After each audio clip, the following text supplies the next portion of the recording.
사랑하는 성도 여러분, 주님의 은혜 가운데 오늘 한 날도 평안하셨습니까? 이 시간에도 바이블 스터디 유튜브 동영상을 통하여 사랑하는 여러분들을 다시 만나 뵙고 또 하나님의 생명의 말씀을 가지고 피차간에 하나님의 은혜를 나눌 수 있는 아름다운 시간을 허락하신 하나님 앞에 먼저 감사를 드립니다.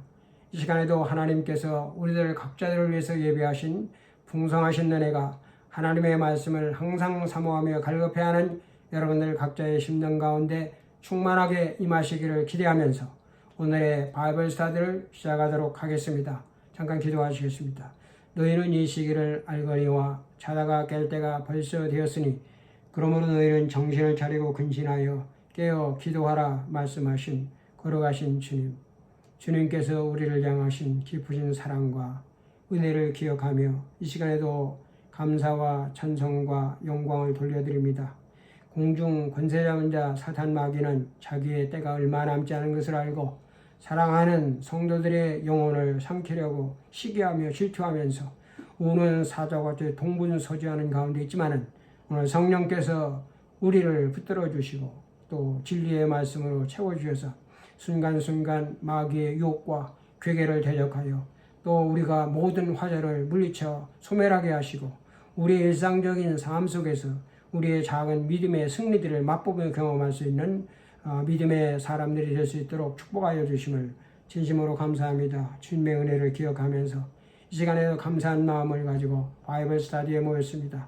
성령께서 우리의 심령 가운데 함께 하시며 또 지혜와 진리와 총명함으로 채우셔서 하나님의 말씀을 들을 때에 그 말씀이 살아 운동력이 있는 능력의 말씀으로 우리의 심령과 부딪히게 하시고 우리의 믿음과 연합하게 도와주셔서 하나님을 아는 것과 믿는 것에 하나가 되어 거룩한 백성으로 성결된 백성으로 잘 성숙되게 하셔서 아버지의 교회를 위해서 그리고 저들의 신앙적인 모든 삶 속에서 정말 승리하는 삶이 될 수 있는 성도들이 될 수 있도록 축복하여 주옵소서.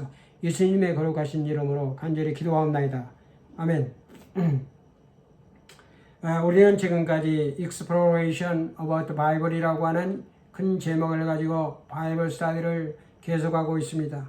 최근 우리는 성령에 관하여 우리가 믿는 것이라고 하는 주제를 가지고 지난 주간에는 The Fruit of the Holy Spirit, 성령의 은사에 관한 중요한 내용들을 공부하였습니다. 우리가 성령의 은사를 말할 때에 은사라고 하는 말은요, 카리스마라고 하는 이 그리스 말이 헬라가 번역된 말로 하나님의 은혜로 주는 선물이다 이렇게 말합니다. 그래서 이 헬라적인 어에 따르면 이 선물이라고 하는 것은 giving something freely without cost, 값없이 그저 아무런 대가나 보상을 기대하지 않고 주는 것 또는 물건을 가리켜서 우리가 선물, 은사다 이렇게 말합니다.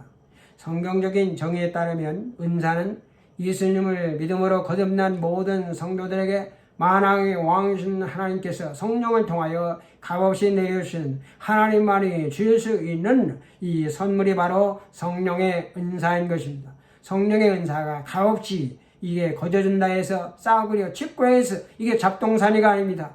오직 예수 그리스도를 믿는 믿음 위에 세상에서 다른 어떤 것을 주고도 얻을 수 없는 결코 값으로 환산할 수 없는 이게 the most precious and costly grace, 가장 고귀하고 값비싼 은혜인 것이며 spiritual gift, 이게 신령한 영적인 은사가 성령께서 주시는 은사라고 하는 것입니다. 성령의 은사는 우리가 원하는 대로 취사 선택할 수 있는 것이 아닙니다. 오직 성자 하나님과 성자 성부 하나님과 성자 예수 그리스도의 구속의 목적에 따라 성령님께서 자기 자신의 뜻과 의지대로 영적인 은사들을 골고루 성도들에게 나누어 주시는 것입니다. 우리가 원하는 은사를 골라 받을 수 없고 우리가 받은 은사를 다른 사람에게 받도록 해줄 수는 결코 없는 것입니다. 우리가 어떤 은사를 달라고 금식하며 기도한다고 되는 것도 아니고 주의 종이 안수 기도한다고 해서 내가 원하는 은사를 받을 수 있는 것도 결코 아닙니다. 은사를 우리가 진실한 마음으로 사모하고 갈구하면 성령께서 우리에게 적합한 은사를 그의 때를 따라 우리에게 나누어 주시는 것입니다. 오늘 성령께서 성도들에게 다양한 은사를 주시는 데는 분명한 목적이 있습니다. 오늘 고린도서 12장 7절에 보니까 각 사람에게 성령을 나타내시면 우리를 유익하게 하려 하심이라. Manifestation of the Holy Spirit. 성령께서 자기 자신을 드러내 보이시는 것이 이게 성령의 은사인데, 우리에게 자기 자신의 모습을 나타내 보이시는 것은 두 가지 목적이야. 첫째는 바로 퍼스널 굿. 이건 각 사람을 유익하게 하는 것이다. 두 번째는 이 퍼블릭 굿. 이 교회의 전체 믿음의 공동체를 유익하게 하기 위해서 성령의 은사를 나눠 주신다고 하는 것입니다. 성령께서 은사를 주신 목적을 좀 더 구체적으로 에베소 4장 12절부터 14절에 이렇게 말합니다. 성도를 온전하게 하여 봉사의 일을 하게 하며 그리스도의 몸을 세우려 함에 있다. 이렇게 말씀합니다. 우리가 하나님을 아들을 믿는 것과 아는 것에 하나가 되어 온전한 사람을 이루어 그리스도의 장성한 분량이 충만한 데까지 성숙한 자들이 되어 영원 구원을 위해 주님의 피로 세우신 교회를 봉사하고 성도로 하는데 성령을 주신 목적이 있다고 하는 것입니다. 각 사람을 유익하게 하고 좀 더 나아가 교회 전체를 유익하게 하려 하심이지, 그것을 이용해서 인기나 명예나 권세를 누리고 대접을 받으려고 하는 개인적인 허영이나 자랑으로 피차 분쟁하게 하려 함이 아니라 교회를 위해서 봉사하고 성길하고 주시는 것입니다. 그러므로 하나님께 주신 성령의 은사를 악용하거나 남용하여 개인적인 이익을 얻으려고 치부해서는 결코 안 된다고 하는 사실을 우리가 잊어서는 안 되는 것입니다.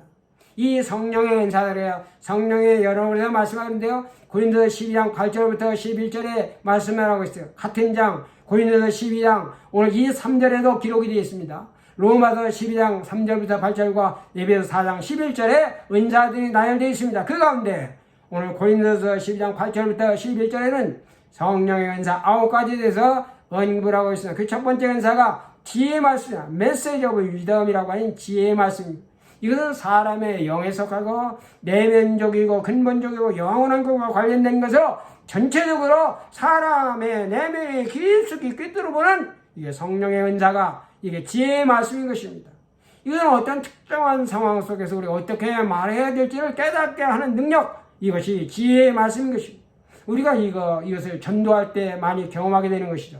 우리가 그리스도로서 믿지 않는 사람들 앞에서 하나님의 말씀을 증거해야 할 상황에 부딪혔을 때 우리가 무슨 말로 어떻게 증거해야 할지 성령께서 초자연적으로 알게 하여 주심으로 말미암아 그리스도를 증거하도록 도와주시는 은사, 이것이 바로 지혜 은사라고 하는 것입니다. 두 번째는요, 이 지식의 말씀이 있습니다. 이게 메시지 오브 날리지라고 하는 것은 이 지식, 아는 것, 지성에 속한 것으로 어떤 사물이나 사물의 본질에 관하여 성령께서 초자연적으로 깨달아 알게 해주시는 이게 성령의 은사, 이게 지식의 말씀이라고 하는 것입니다. 이 성령께서 우리에게 지식의 은사를 부으실 때 우리가 사람들과 대면할 때 그들의 마음속에 있는 슬픔이나 고통 그리고 어려운 문제들을 알고 느끼게 해주는 것, 이게 바로 지식의 말씀인 것입니다. 우리가 어떤 사람을 위해서 깊숙이 기도할 때 그가 겪고 있는 마음의 고통과 아픔을 알게 하고 공감하도록 하게 하는 것이 바로 이 지식의 말씀인 것입니다. 이처럼 어떤 것의 본질, 즉 감춰진 원인이나 은밀히 숨겨진 부분들을 초자연적으로 알게 하는 능력이 바로 지식의 말씀의 은사인 것입니다. 세 번째로 이 faith, 믿음의 은사가 있습니다. 이것은 모든 성도적 일반적인 구원하는 믿음이 아니라 이적을 행하는 특별한 스페셜한 이 특별한 믿음을 의미하는 것입니다. 교리적인 믿음이 아니라 이적적인 믿음을 말하는 것입니다. 이것은요, 우리가 하나님의 어떤 일을 하려고 할 때 경험하는 성령의 은사로서 초자연적인 담대한 확신, 이것이 바로 믿음의 은사라고 하는 것입니다. 모세가 이스라엘 백성들을 이끌고 나갈 때 여호수아와 마찬가지로 모세와 여호수아 갈렙이 가졌던 이 담대하고 특별한 확신, 이것이 특별하고 절대적인 믿음을 말하는 것입니다. 우리가 이 초자연적인 믿음의 은사를 경험하기 위해서는 하나님의 일에 항상 먼저 우선권을 두고 그것이 무엇인지를 정확히 알고 그 일에 전폭적으로 뛰어들어 전적으로 우리가 헌신한 마음을 가질 때 이러한 믿음의 은사를 경험할 수 있다고 하는 것입니다. 네 번째로 이 병 고치는 은사가 있습니다. Gift of Healing, 이게 병 고치는 은사는 이게 특수한 믿음이죠. 이것은 이 병자들에게 기적을 베푸는 이 성령의 능력, 이 병 고치는 은사라고 하는 것입니다. 성령께서는요, 불쌍한 마음을 긍휼히 여기는 마음을 가진 사람들, 또는 병든 사람과 약자들을 불쌍히 여겨 가볍게 여기고 그들의 고통과 아픔을 함께하려고 하는 측은지심을 가진 이러한 사람들의 심령 가운데 오늘 하나님께서는 그들에게 이 초자연적인 병 고치는 은사를 허락하신다고 하는 것입니다. 이 능력을 행하는 은사가 있습니다. Miraculous power. 이것은 병 고치는 것 이외에 여러 가지 이적을 일으키는 능력을 말한 것이요. 예수님께서 마귀나 그리고 사탄을 물리치는 것, 오늘 사도 바울이 하나님의 복음의 말씀을 증거할 때 이것을 방해하는 엘루마를 이게 징계함으로 말미암아 이게 맹인이 되게 하는 것과 같이 바로 이것은 바로 뭐냐? 이것은 특별한 믿음이요. 병 고치는 것 이외에 이적을 일으키는 능력을 말하는 거죠. 성령께서는요. 하나님의 말씀에 기꺼이 순종하고 헌신하고자 하는 자들에게 이와 같은 능력을 행하시게 하는 자심으로 말미암아 자기 자신을 나타내 보이시는 것입니다. 예언의 은사가 있습니다. 프라퍼스라고 하는 예언의 은사는요. 구약의 예언과는 좀 다른 것입니다. 구약의 예언의 말씀은 미래에 일어날 일에 대해서 그냥 선포하는 것 말하는 것이지만은 여기에서 말하는 성령의 은사로서의 예언은 미래에 일어날 일에 대한 예언과 더불어 성령께서 깨닫게 해주심으로 하여금 깨달은 말씀을 가지고 사람들을 가르치어 사람들에게 설교하는 것을 포함하는 것입니다.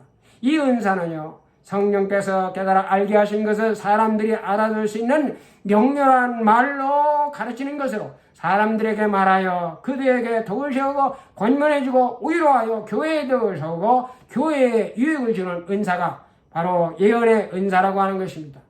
영들 분별함의 은사가 있습니다. Distinguishing between spirits. 이것은 영들 분별함의 은사는 성령과 악령을 구분하는 이게 성령의 은사가 영들 분별함입니다. 이건 성령께서 주시는 영들 분별함의 은사를 소유한 사람들은요. 어떤 사람이 적그리스도인지 아닌지 어떤 가름인지 이단인지 아닌지 영들을 분별하는 문제에 있어서 특별한 가르침이나 훈련을 받지 않고도 알 수 있는 능력을 갖고 있는 것입니다. 각종 방언을 말하는 은사가 있습니다. Speaking tongues. 이것은 사도행전 2장 4절부터 12절에 나오는 다른 사람들이 다 알아들을 수 있는 오순절 방언이 아닙니다. 이것은 고린도 교인 방언을 말하는 자신도 모르고 서로도 알아들을 수 없는 이 방언이 이게 고린도 방언, 각종 방언이라고 하는 것입니다. 그런데 고린도 사람들은요, 고린도 사람들 자신이 방언을 자랑하고 이를 중시하였으나 이로 인해 많은 폐단이 있어 사도 바울은 이것을 신중히 경계하였습니다. 방언의 폐단 때문에 방언의 은사 자체를 경원시하는 태도는 이것은 바른 것이 아닙니다. 그래서 사도 바울은 방언을 말하는 것을 반대하지 않았고 그들이 다 방언 말하기를 권면하고 장려하였다고 고린도서 14장 5절에서 말씀합니다. 심지어는요. 사도 바울은 자신이 그들보다 더 많이 방언으로 기도하였음을 하나님께 감사하다고 고린도서 14장 18절에서 말씀을 하고 있는 것입니다. 우리가 기도할 때 찬양할 때 방언을 말함으로써 성령의 임재를 강하게 체감하고 하나님께 더 가까이 나갈 수 있는 힘을 얻게 하는 유익이 있습니다. 문제는 방언을 말하는 자는 사람에게 하지 아니하고 영의 비밀로 하나님께 하는 것이기 때문에 사람들이 알아들을 수 없고 자신의 덕을 세우나 교회의 덕을 세우지 못한다는 사실에 있는 것입니다. 방언을 말하는 자는 말하는 자연도 이해하지 못하는 영의 비밀로 하나님과의 은밀한 허니문을 즐기는 것이고 이게 신비스러운 황홀경을 즐기는 것입니다. 그래서 사도 바울은 방언을 말하는 자가 통역하기를 구할 것을 권고하였습니다. 고린도서 14장 13절 방언을 말하는 자는 통역 구하기를 권고하였고 교회에서 방언을 말할 때는 반드시 통역이 있어야 될 것, 그리고 통역자가 없다면 교회에서는 방언을 해서는 안 된다고 하는 것입니다. 이 방언 통역함이 있습니다. 이거 interpretation of tongues. 이것은 방언 통역하면 방언을 들을 때에 그것이 모국어처럼 자연스럽게 들리는 초자연적인 성령의 은사를 말하는 것입니다. 방언을 통해서 하나님의 기쁜 진리를 말할 때 그것을 알아듣지 못하는 다른 사람을 위해서 통역이 필요했다는 거예요. 그래서 이 통역의 은사는 통역 시에 이게 주의해야 하는 것이었는데 어떤 통역자는요, 통역한다고 하면서 자신의 말로 해석해 주는 경우가 있어요. 그런데 이것은 잘못된 통역이라고 하는 것입니다. 성경은 우리에게 성령의 은사들을 어떻게 사용해야 하는지에 관하여 설명을 해주고 있습니다. 여러분, 칼은 좋은 것이지만은 어떻게 사용하느냐에 따라서 사람을 해치는 무기가 될 수도 있고 사람들에게 맛있는 요리로 행복을 줄 수도 있습니다. 성령의 은사 또한 받는 것보다 잘 사용하고 관리하는 것이 더 중요한 것입니다. 받은 은사를 잘 관리하지 못하고 잘 사용하지 못하면 은사가 소멸되기도 합니다. 성령의 은사가 이리적으로 그치지 아니하고 영속적으로 우리 안에 머물 수 있도록 하기 위해서 성령의 은사들을 어떻게 올바로 사용해야 되지 우리가 아는 것은 아주 중요한 것입니다. 근본적으로 우리는 성령의 은사를 사모해야 됩니다. 은사를 사모해야 돼. 은사만을 사모해서는 안 되고 성령, 사랑과 함께 사랑을 추구하면서 은사를 너희가 사모하라고 고린도서 14장 5절에서 말합니다. 사랑을 따라 사용하지 않는 은사는요, 자신과 교회 모두에게 상처와 고통을 줄 수 있다는 것을 기억해야 합니다. 다음으로 교회의 유익을 위해서 은사가 사용되어져야 합니다. 방언의 은사는 개인의 도구 세우는 데 유익하지만은 다른 모든 은사들은 개인보다는 교회의 유익을 위해서 이게 주시는 은사이기 때문에 하나님께서 주시는 그 은사를 가지고 개인의 인기나 또는 자랑이나 또는 개인의 어떤 권세나 대접받으려고 이 은사를 사용해서 안 되고 교회의 유익을 위해서 사용되어야 한다 하는 것입니다. 세 번째로 성경의 권위 아래 우리가 사용되어야 됩니다. 성경의 권위 아래서 중하여 우리가 은사들을 사용해야 된다. 왜냐하면 성경의 말씀을 통해서 은사를 사용하는 방법을 우리가 배워야 합니다. 성경은 모든 은사들에 관한 규범으로 성경 말씀보다 더 높은 은사는 결코 없는 것이기 때문에 그렇습니다. 성령의 은사들은요, 이게 질서 있게 사용해야 됩니다. 내가 은사를 받았다고 마음대로 막 무절제하게 이렇게 사용한다면 오늘 교회에 성령의 은사가 이게 제한을 받게 되는 거예요. 그래서 성령의 은사라고 하는 것은요, 질서를 따라서 하나님께서 세운 질서, 성령의 은사들을 실행하는 질서에 따라서 질서를 따라서 사용되어져야 한다는 것입니다. 성령의 은사들을 사모해야 됩니다. 어떤 사람들은요, 사랑만으로 충만하면서 은사를 경시하는 사람인데 이것은 잘못된 것입니다. 성령의 은사를 받은 사람들은 상호간에 서로 한 몸인 지체의식을 가져야 된다 하는 것 굉장히 중요한 것이요. 왜냐하면 성령의 은사에는 우열이나 높고 낮으며 귀하고 천한 것이 하나도 없습니다. 각각 성령의 은사들은 주님의 교회를 위해서 세우기 위해서 필요하고 요긴한 것들이라 서로가 한 몸의 공동체 의식을 가져야 된다 하는 것입니다. 이와 같은 자세로 성령의 은사를 올바르게 사용하게 될 때 은사의 남용을 방지하고 자신과 교회의 공동체에 상처를 입히는 과오를 범하지 않고 계속적으로 은사를 누리며 섬기는 자들이 될 것입니다. 은사의 사용에 관한 이런 올바른 성경적인 지침들을 잘 기억하셔서 여러분들 각자에게 부여된 성령의 은사들을 보다 잘 사용하고 관리하여 섬기시는 교회의 유익을 계시는 성도들 되시기를 간절히 바랍니다. 이제 오늘의 주제가 되는 성령의 열매다, The Fruit of the Spirit라고 하는 이러한 말씀을 가지고 그 성경 공부를 시작하겠습니다. 우리 함께 성경 갈라디아서 5장 22절부터 23절의 말씀으로 찾아보도록 하겠습니다. 여러분들을 위해서 제가 이 말씀을 봉독해 드리겠습니다. 오직 성령의 열매는 사랑과 희락과 화평과 오래 참음과 자비와 양선과 충성과 온유와 절제니 이 같은 것을 금지할 법이 없느니라. 오늘 이 본문의 말씀은요, 성령 안에서 성령의 뜻을 좇아 성령의 말씀에 순종하며 사는 그리스도인들의 내적인 마음과 외적인 삶 가운데 맺혀지는 9가지 아름다운 성령의 열매들에 관하여 사도 바울이 소개를 하고 있습니다.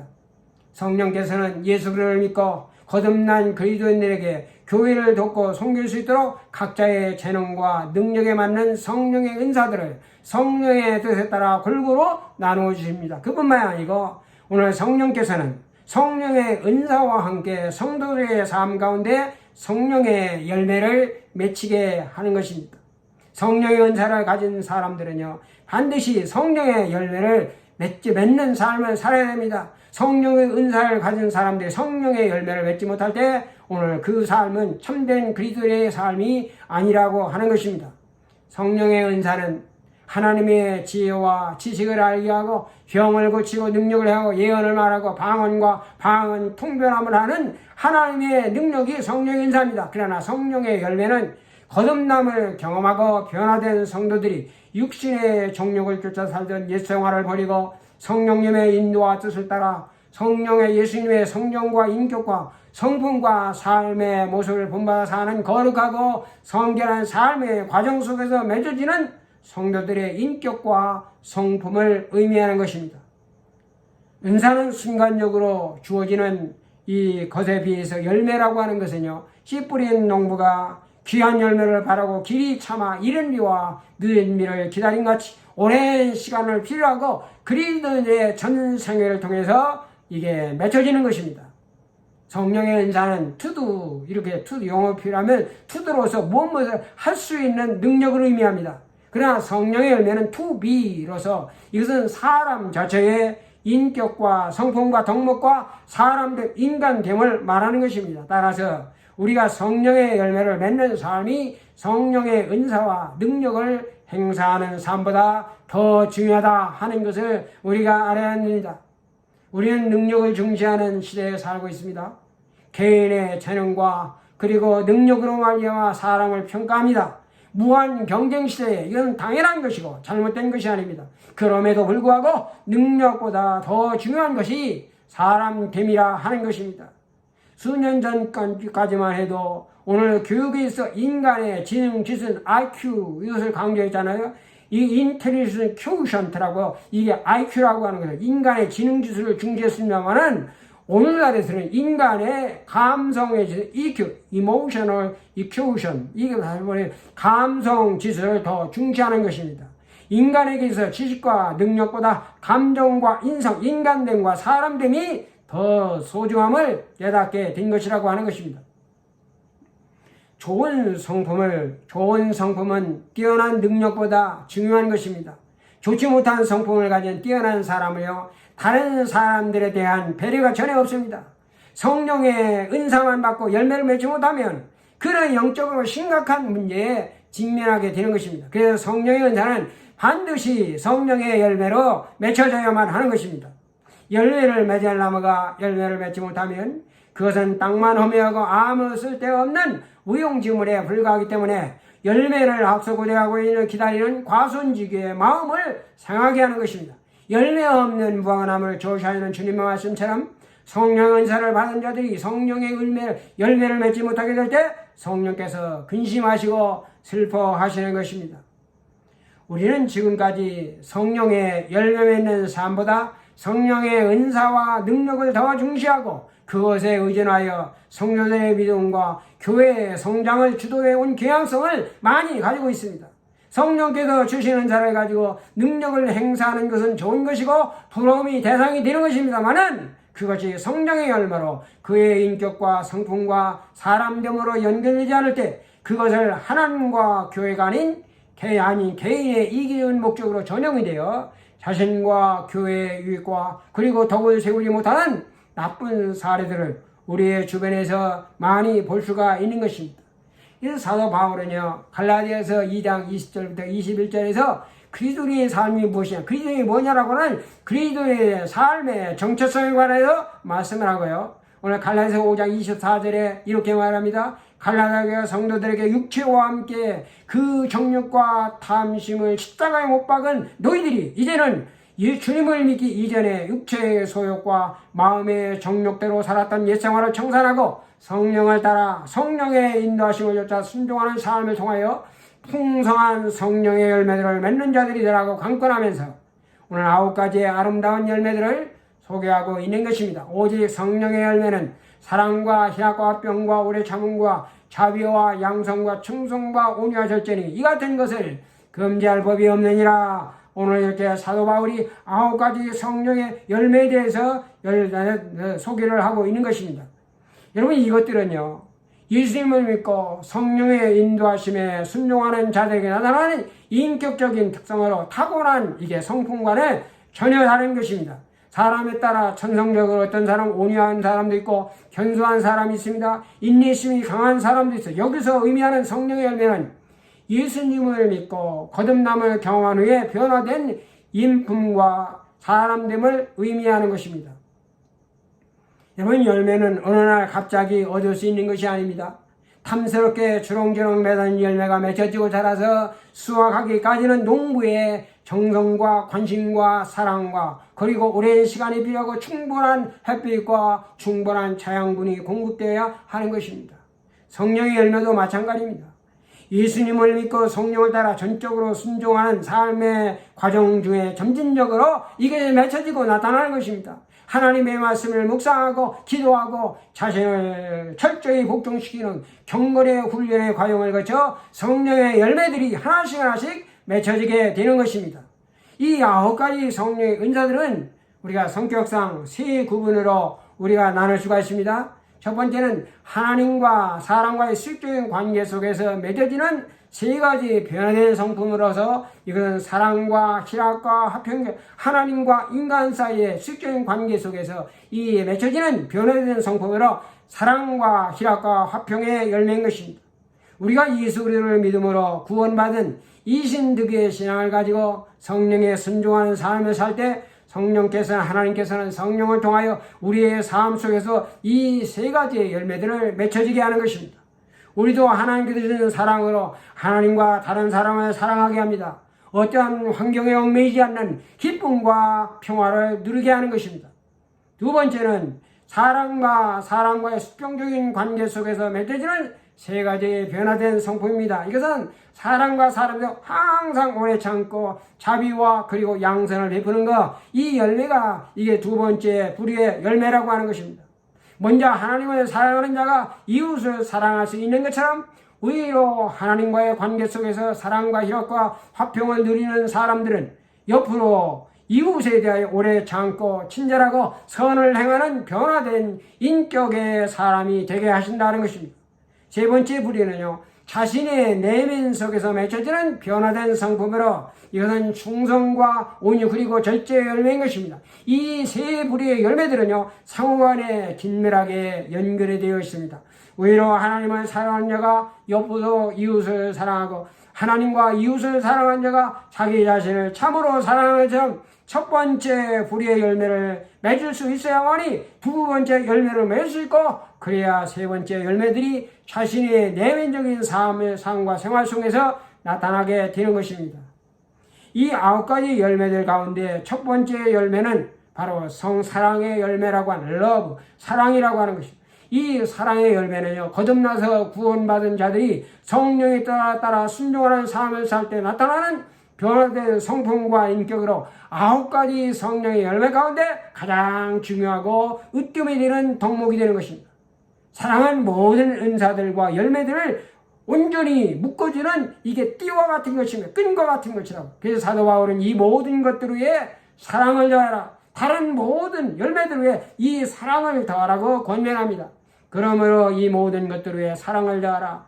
그러므로 너희는 하나님이 택하사 거룩하고 사랑받는 자처럼 긍휼과 자비와 겸손과 온유와 오래 참음으로 옷 입고 피차에 용서하되 이 모든 것 위에 사랑을 더하라. 이는 온전하게 매는 띠라고 골로새 3장 12절부터 14절에서 말씀을 하고 있는 것입니다. 사랑은 모든 은사와 그리고 성령의 열매들을 완전케 만드는 촉매자가 되는 것입니다. 사랑이 없다면 사람의 방언과 천사의 말을 할지라도 이것은 소리나는 굴과 울리는 꽹과리가 되고 예언하는 능히에서 모든 비밀과 모든 지식을 알고 산을 옮길 만한 믿음이 있다 할지라도 이 모든 것이 헛된 것이며 아무런 이익이 없다고 오늘 사도 바울은 고린도서 13장 1절부터 3절에서 말씀을 하고 있는 것입니다. 성령께서는요, 성령 안에서 성령의 지시하심을 쫓아 사는 사람들에게 하나님의 사랑을 알게 하여 하나님을 더욱더 사랑하게 하고 다른 사람을 사랑하게 하는 자들이 되게 하는 것입니다.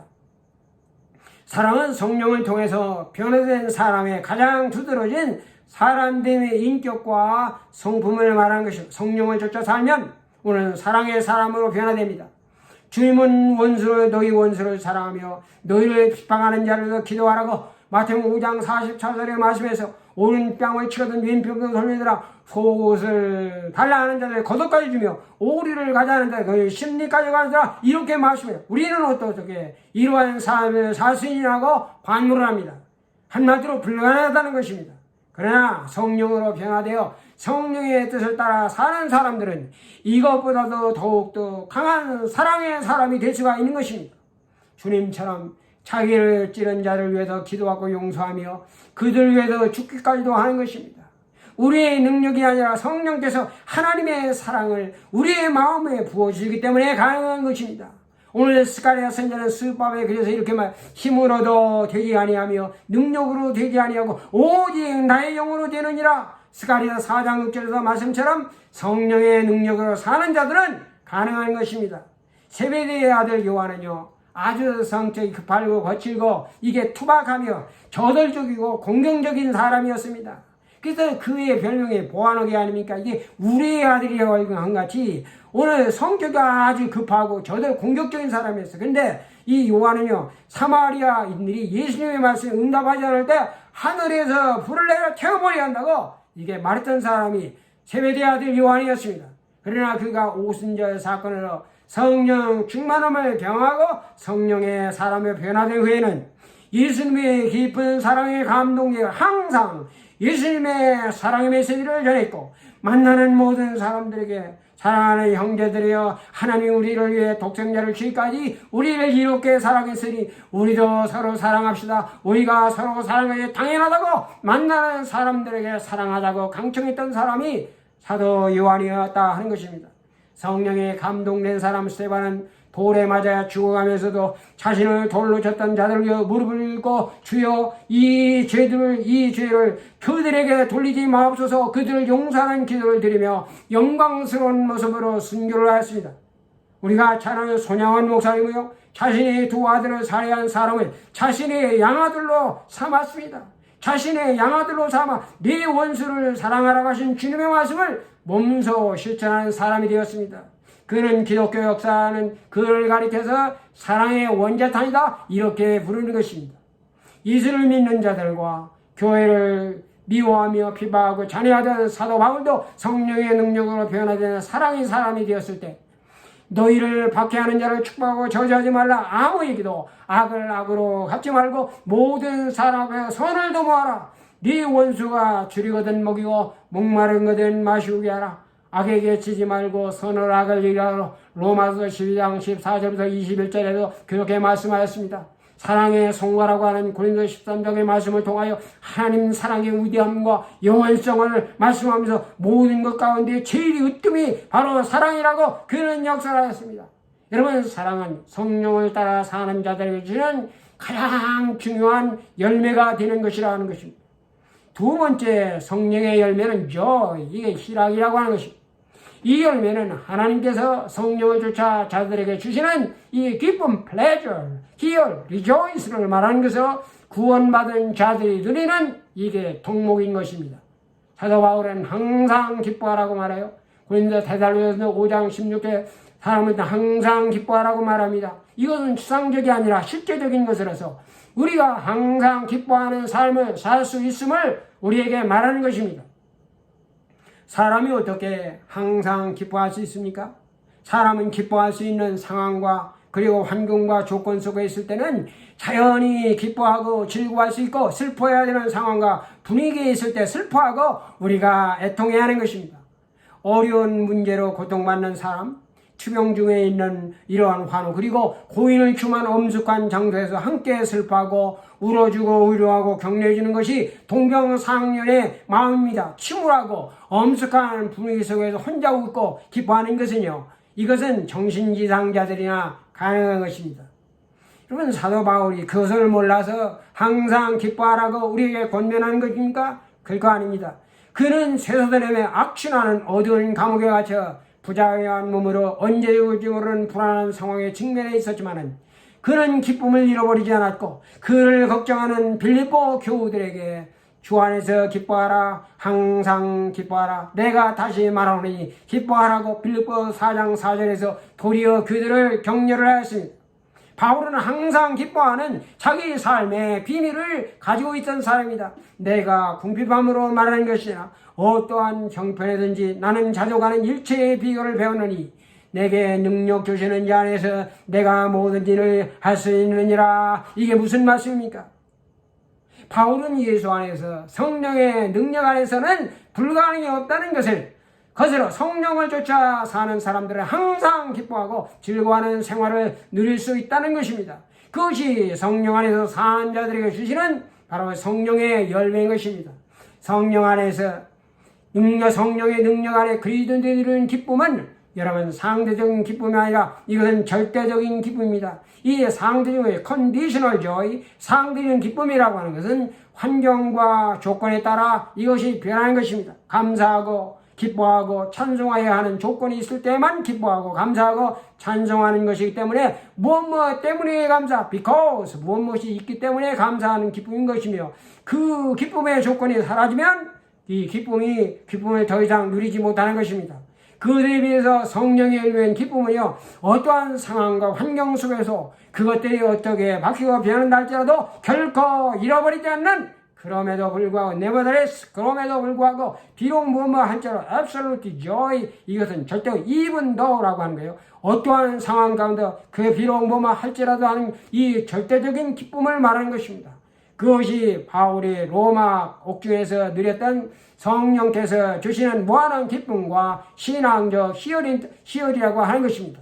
그것이 하박국이 성령에 감동되어 찬양한 감사와 감격과 기쁨과 환희에 누린 것입니다. 비록 무화나무가 무성하지 못하며 포도나무에 열매가 없으며 감람나무에 소출이 없으며 밭에 식물이 없으며 우리의 양이 없으며 외양간에 소가 없을지라도 이분도 낫 그럼에도 불구하고 nevertheless, 그럼에도 불구하고 나는 여호와로 말미암아 즐거워하며 나의 구원의 하나님으로 말미암아 내가 기뻐하리로다. 하나님께서는 성령을 쫓아 사는 자들에게 이러한 기쁨의 열매를 맛보며 살아가게 한다는 것입니다. 세 번째 열매는, 성령의 열매는 peace, 이거 화평을 의미하는 것입니다. 이 열매는 구원받고 성령의 말씀에 순종하며 사는 자들이 누리는 마음의 평화와 평강을 말하는 것입니다. 하나님은 의롭게 되어 구원받은 자들이 성령의 인도하심을 따르며 살 때에 그들에게 주님의 평강을 맛보며 살아가게 하는 것입니다. 평화는 전쟁과 반대되는 개념으로 인류가 보편적으로 추구하는 목표이며 가치인 것입니다. 하나님은 평화의 하나님이십니다. 주님은 평강의 왕으로 세상에 오셨고 우리의 화평이 되었습니다. 성령 안에 사는 자들에게 주님이 평강의 열매를 주시는 것입니다. 그것은 세상이 주는 평강과 같지 않습니다. 재물과 명예와 권력과 건강과 같이 세상이 주는 마음의 평강이 있어요. 사람들은 이러한 것들로 마음의 체험으로 평화를 얻을 수 있다고 그들은 믿지만은 실상은 이러한 것들로 평화를 얻지 못하는 것입니다. 세상에 주는 평강은요, 순간적이고 일시적이어서 오래 지속되지 못하고 영원하지 못합니다. 세상 사람들은 평안하다 안전하면서 말하지만은 이 위장된 잘못된 평화에 그들이 속고 있는 것입니다. 평화의 근원이신 주님이 주시는 평강만이 참되고 영원한 것입니다. 주님께서 마음에 근심하고 두려워하는 제자들에게 내가 평안을 너희에게 끼치노니고 나의 평안을 너희에게 주노라. 내가 너희에게 주는 것은 세상에 주는 것과 같이 아니하라고 요한복음 14장 27절에서 말씀을 하였습니다. 육체의 소욕을 쫓아 사는 사람들은요, 평안하고 행복해 보이는 것 같아도 마음속에는 불안하고 초조한 것입니다. 그러나 성령을 따라 사는 사람들은 어떠한 외부적인 환경에도 동요되지 않는 잔잔하고 고요한 평강을 누릴 수가 있는 것입니다. 이 평안함은 성령을 통해서만 누릴 수 있는 그리스도인의 성품이며 덕목으로 칠흑 같은 어두움과 풍랑이는 유라굴로 광풍 속에도 불안해하거나 두려워하지 않는 것입니다. 사람들은 성령 안에서 주님의 평안을 맛보며 사는 그리스도를 가리켜서 세상의 소금이요 세상의 빛으로 사람들의 사이에 불화와 분쟁을 화해시키는 바로 피스메이커, 화목해 하는 자다, 이렇게 부릅니다. 그리스도로 세상의 평화를 가르치는 축복된 신분의 사람들인 것입니다. 주님은 화평케 하는 자는 복이 있나니 했습니다. 그들이 하나님의 아들이라 일컬음을 받을 것이라고 주님께서 화평케 하는 피스메이커들을 하나님 주님께서 축복을 하였습니다. 네 번째 성령의 열매는요, 오래 참음의 열매며 forbearance, 이게 오래 참음의 열매입니다. 이 열매는요, 중생하여 변화된 자들이 성령의 말씀에 순종하며 사는 삶 가운데서는 인내로서 사람과 사람 사이의 관계에서 맺는 이게 성품이며 덕목이 되는 것입니다. 성령 안에 사는 사람들은 사람을 대하는 태도의 변화를 일으키기를 시작합니다. 이전에 육적 본성을 따라 살 때에는 나를 미워하고 욕하고 조롱하고 중상모략하는 자들의 똑같이 미워하고 대적하고 보복하는 행동을 하였지만은 예수님을 믿고 변화되어 성령을 쫓아 살 때에는 그들이 자신들의 잘못을 깨달을 때까지 참고 기다리며 그들을 이해하고 용서하고 사랑하는 마음을 갖게 되는 것입니다. 오래 참음으로 이는 이로 눈은 눈으로 보복하지 아니하고 선으로 악을 이기는 사람이 되게 하는 것입니다. 그것이 성령께서 주시는 인내의 열매가 되는 것입니다. 사랑은 다른 사람에 대해서 오래 참으며 인내하는 것이라고 고린도서 13장 4절에 말씀합니다. 하나님은 사랑이기에 우리가 범죄하면서 하나님의 마음을 숲을 때에도 돌아오 회개할 때까지 오래 참고 기다리셨습니다. 70번에 1번까지도 참으시고 용서를 하였습니다. 지금도 불신자들이 모두 회개하여 구원을 받기까지 오래 참고 기다리고 계시는 것입니다. 예수님께서 자기를 미워하고 대적하며 심지어 자기를 십자가에 못 박은 자들까지도 참으시고 용서하셨고 사랑하시며 오래 참으심의 본을 보여줬습니다. 오래 참음은 신앙인들이 지녀야 하는 중요한 덕목이 되는 것입니다. 신앙생활은요 42.19km를 달리는 장거리 마라톤 경기와 같은 것입니다. 이 신앙의 마라톤 경기에서 낙오하지 않고 끝까지 완주하기 위해서는 믿음의 선한 싸움을 싸우고 달려갈 길을 마치고 의의 재판장이신 주님 앞에 서는 그날까지 믿음의 제 온전케 하시는 주님만을 바라보며 오래 참고 인내하며 우리가 다름질해야만 하는 것입니다. 성령의 인도하심을 따라 순종하며 사는 자들에게 오래 참음의 성품의 열매를 맺게 하시는 것입니다. 다섯 번째로 성령의 열매는 자비라고 하는 kindness, 자비라고 하는 이것은요 다른 사람들의 관계 속에서 맺는 그리스도의 아름다운 인품과 덕목으로 성령께서 주시는 친절함, 호의, 인자, 긍휼의 열매를 말하는 자비는요 남을 깊이 사랑하고 가볍게 여겨 베푸는 의가 이게 바로 자비라고 하는 거예요. 성령의 열매로서의 자비는 하나님의 성품으로 성령의 소욕을 따라 사는 자들의 삶 속에 나타나는 이게 대표적인 성품이 바로 자비, 친절이라고 하는 것입니다. 하나님은 사랑과 긍휼과 자비의 하나님이십니다.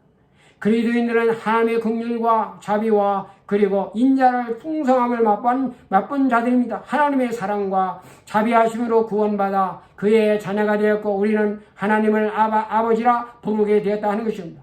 죄로 인하여 멀리 떠나 하나님의 진노 아래 있던 우리가 그로에 하나님께로 돌아오게 된 것도 하나님의 인자하심이 우리를 인도하여 회개하게 하였다고 로마서 5장 4절에서 말씀합니다. 하나님은 우리의 의로운 행위가 아니라 하나님의 긍휼하심을 따라 중생의 시증과 성령의 새롭게 하심으로 성령을 풍성히 보여 그의 은혜로 의롭게 되고 영생의 소망을 따라 그의 상속자가 되게 하셨습니다.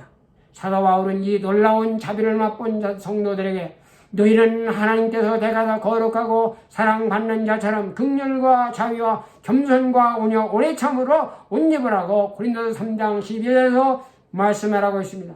우리는 성령을 쫓아 넘치는 하나님의 인자심과 자비를 맡은 자들로서 이 하나님의 자비를 필요한 자들에게 우리는 또다시 나누어줘야 하는 것입니다. 긍휼을 입은 자가 긍휼을 베풀 수 있으며 사랑을 입은 자가 사랑할 수 있으며 용서를 받은 자가 용서할 수 있고 용서를 해야만 하는 것입니다. 주님은 일반 달란트 빚진 자에게 빚을 탕감해 주면서 그에게 똑같은 자비를 동료에게 베풀어 주기를 원하셨습니다. 내가 너를 불쌍히 여김같이 너도 네 동료를 불쌍히 여김이 마땅하지 아니냐고 말씀을 하였습니다. 성령을 쫓아 사는 자들로 하나님이 주신 자비와 용서와 긍휼을 맛보며 사랑하는 우리가 그것을 필요한 자들에게 베풀지 않는 것은 배은망덕한 행위가 되는 것입니다. 이 여섯 번째로 성령의 열매는요, 양선의 열매가 있습니다. 굿네스, 양선의 열매입니다. 이 양선은 마음이 부드럽고 착하며 유독한 행위를 의미하는 것으로 이러한 성품을 가진 사람들을 가리켜 윤리적으로 우리는 착하고 선한 사람이다 이렇게 말합니다. 이것은 믿지 않는 자들에게도 발견되는 선함이죠. 그러나 성령의 열매로서의 양선은요, 이것은 단순히 부드럽게 대하고 착하게 사는데 머무지 않고 적극적으로 선을 행하고 다른 사람에게 유익을 끼치는 인품과 사람됨을 의미하는 것입니다. 하나님은 선하신 분이십니다. 양선은 하나님께서 우리에게 보여주신 선하심을 의미하는 것입니다. 여러분, 부전자전 모전 여전이라고 하는 말처럼 자식은 부모를 닮게 되어 있어요. 하나님은 우리에게 자신의 선하심을 아들을 십자가에 못 박으신 사랑을 통하여 확정하였고, 우리는 십자가의 사건을 통하여 하나님의 선하심을 맛본 자들입니다. 이러한 선하심이 성령의 가르침을 따라 사는 자들에게 맺혀지는 양선의 의미가 되는 것입니다. 다윗은 이렇게 말합니다. 시편 23장 6절에서 말합니다. 내 평생의 선하심과 인자함이 반드시 나를 따르니라고 그의 생애 동안에 베푸신 하나님의 선하심과 인자하심을 찬양하며 고백하였습니다. 그는 자기가 경험한 여호와의 선하심을 맛보아 알지어다고 오늘 시편 34절 8절 34편 8절에서 선포합니다. 그 선하심이 바로 성령을 쫓아 사는 자들에게 나타나는 성품이 되는 것입니다. 7번째로 성령의 열매는 충성이라고 하는 것입니다. 이거 faithfulness라고 하는데 충성의 열매입니다. 이 충성은요, 정중앙에 서서 좌우로 치우침이 없이 하나님의 말씀을 이루어가는 확고부동한 자세, 이렇게 말합니다. 이것은요, 이게 피스토라고 하는 헬라어 믿음을 의미하는 피스토와 같은 의미여서, 이래서 이 충성이라고 하는 것이 오늘 번역에는 이가 faithfulness, 신실함으로 이렇게 번역이 되어 믿을 만한, 또 믿음직스럽고 신뢰할 만한 태도를 말할 때 우리는 충성이다, 이렇게 말한 것입니다. 하나님이 복개를 메고 좌우로 치우침 없이 비스무스를 향하여 똑바로 질주하던 두 마리 암소와 같이 주님께서 우리에게 주신 십자가를 짊어지고 자신을 부인하며 죽기까지 주님을 따라가는 그 믿음이 바로 충성이라고 하는 것입니다. 충성은 성령의 뜻을 따라 순종하는 자들에게 주시는 열매로서 그리스도의 삶에 있어 아주 중요한 기준이며 평가의 기준이 되는 것입니다. 아무리 뛰어난 재능이나 은사가 있다 할지라도 충성되지 못하고 성실하지 못한 사람은 우리가 신뢰할 수 없고 그에게 어떤 일을 맡길 수가 없는 것입니다. 예를 들어 아무리 설교를 잘하는 목사라도요, 가끔 예배를 예고 없이 빠뜨린다면 여러분, 우리가 어떻게 그분을 신뢰하고 예배를 맡길 수가 있는 것입니다. 성가 지휘자가 지휘를 기가 막혀야 하는데요, 예고도 없이 툭툭툭 빠져요.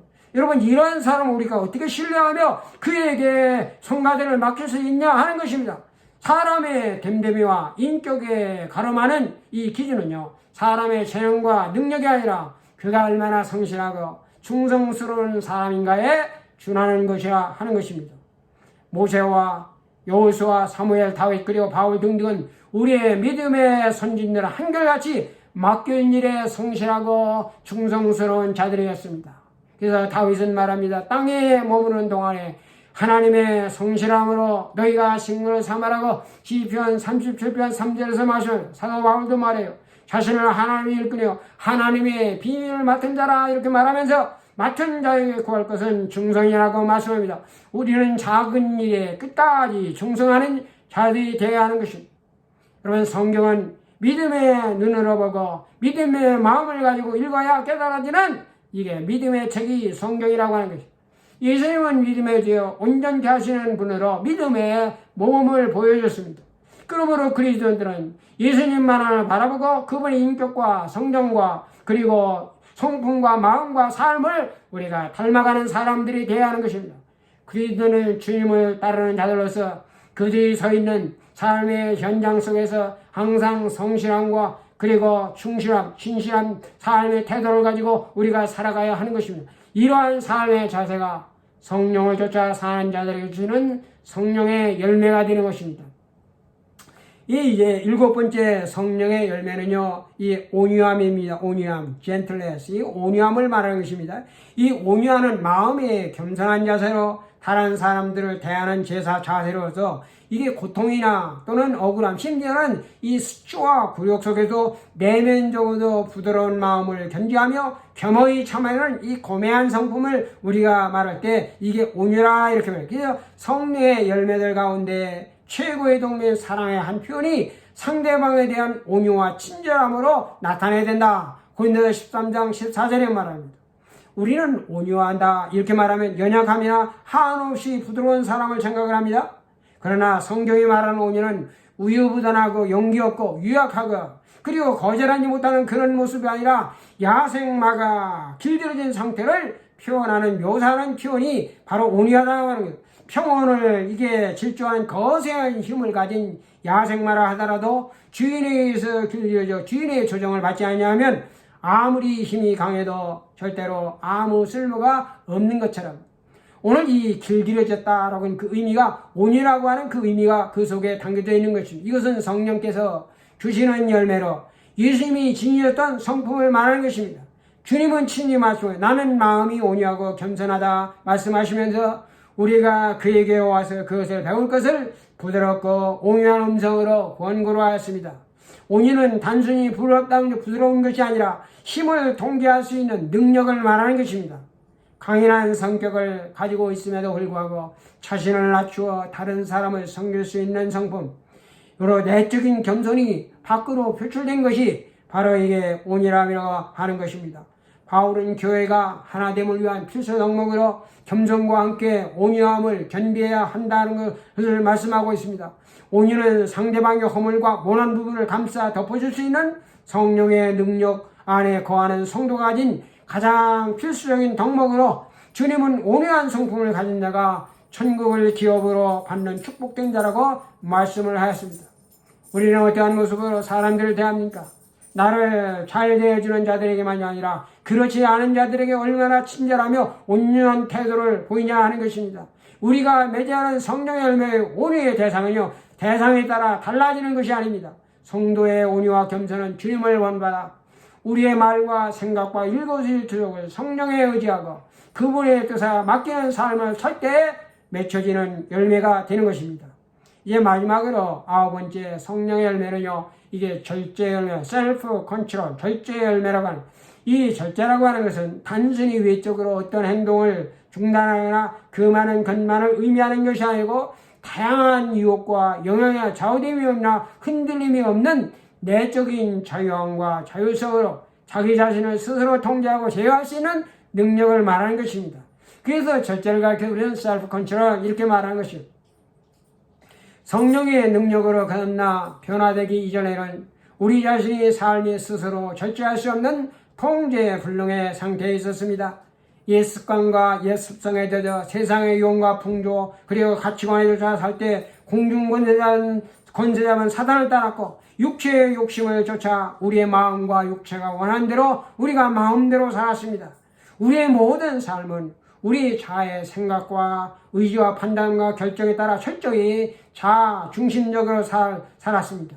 그러나 지금 우리는 하나님의 은혜로 성령으로 거듭나 새로운 피조물로서 새 사람과 새 존재로 변화되었습니다. 이전 것은 지나가고 다 새 것이 되었습니다. 우리 안에 내주하시는 성령께서 주시는 새 마음을 따라 우리는 육적 번성과 방임과 방탕한 삶을 청산하고 이제는 성령의 소욕의 뜻대로 순종하는 성령 중심의 삶을 지향함으로써 우리의 삶을 통제하고 절제하는 성품의 사람들이 되었습니다. 우리를 창조하신 하나님은 그의 무궁무진한 지혜와 지식으로 우주 만물의 운행을 1분 1초의 오차도 없이 완벽히 통제하고 제어하시는 질서와 규모의 하나님이십니다. 하나님은 우리에게 지혜와 지식과 시간과 물질과 건강 등등 헤아릴 수 없이 많은 것들을 우리에게 주었습니다. 하나님이 주신 아름다운 것들 우리는 적절히 통제하고 절제 속에서 질서 있게 사용을 해야 하는 것입니다.